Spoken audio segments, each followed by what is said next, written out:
வணக்கம் நண்பர்களே, விஜயபிரயாக் பேசுகிறேன். பிஸ்னஸில் நிறைய பேரோட கிளைண்ட்ஸ் என்னை பார்க்கும்போது சொல்லுவாங்க, ரொம்ப ஸ்ட்ரெஸ்ஸாக இருக்குன்னு சொல்லிட்டு.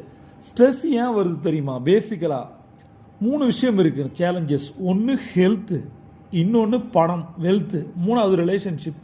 இது 3 தான் ஸ்ட்ரெஸ்ஸை கொடுக்குது. இது 3 சரியில்லைனா நமக்கு ஸ்ட்ரெஸ் வருது அப்படின்னு நான் சொல்கிறேன்.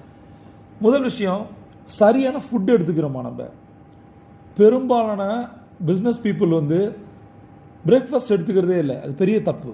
2வது, எந்த அளவுக்கு அதிக அளவு நம்ம ப்ராசஸ் ஃபுட் எடுத்துக்கிறோமோ அந்த அளவுக்கு நம்ம சீக்கிரம் டிசீஸ் வரப்போகுதுன்னு அர்த்தம். சமைக்காத உணவுகளை சாப்பிடும்போது நம்மளோட வாழ்க்கை மாறுது. பண்ணி பாருங்கள். அட்லீஸ்ட் இப்போ 3 வேளை சாப்பிட்றீங்கன்னா முதல்ல ஒரு வேளை வெஜிடபிள்ஸு ஃப்ரூட்ஸ் இந்த மாதிரி சாப்பிட ஆரம்பிங்க. ப்ராசஸ் பண்ணாத ஃபுட்டு எந்த அளவுக்கு எடுத்துக்கிறீங்களோ அந்த அளவுக்கு உங்களோட ஹெல்த் எனர்ஜெட்டிக்காக இருக்கும்.